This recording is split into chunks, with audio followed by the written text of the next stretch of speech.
I said, plucking the cupcake into my hand and swiping a bit of frosting off with my finger. I got my head back to feeling normal. Normal-ish, at least. All I need is another few workdays and a few social outings, and I'll start forgetting about everything. Well, if you want to get a head start on the social outings, I'm going to drinks right now with a hippy-dippy chick we get our floral arrangements from. Not for pleasure, just trying to get her to lower our costs. Can't wait for her to preach veganism to me for 3 hours, Laurie said, staring at the wall. Unenthused, she turned to me. Wanna join? As much as you sold it? No, not really. She laughed.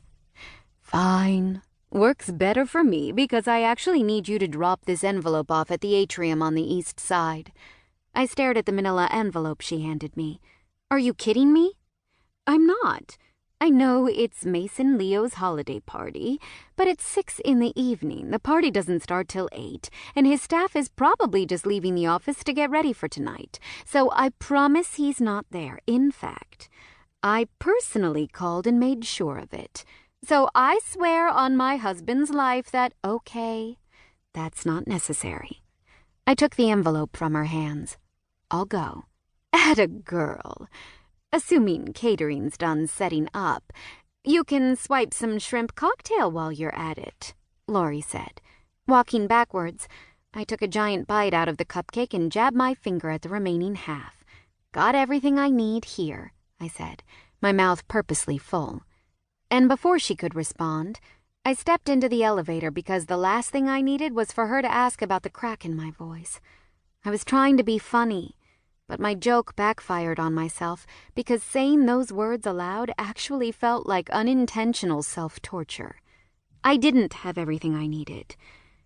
I was so far from that hurt, but like the other bruise in my soul, I told myself this pain would eventually lessen.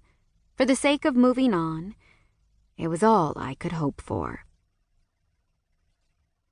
As Vandermark's biggest and most coveted party venue, the atrium was generally booked year-round with elegant socialite weddings.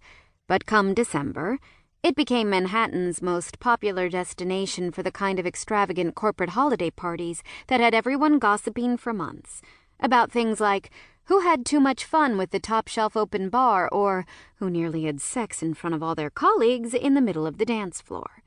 Ascending the limestone steps at the entrance, I imagined that Mason's party for the Leo group tonight would be exactly that, but with 100 times as much scandal.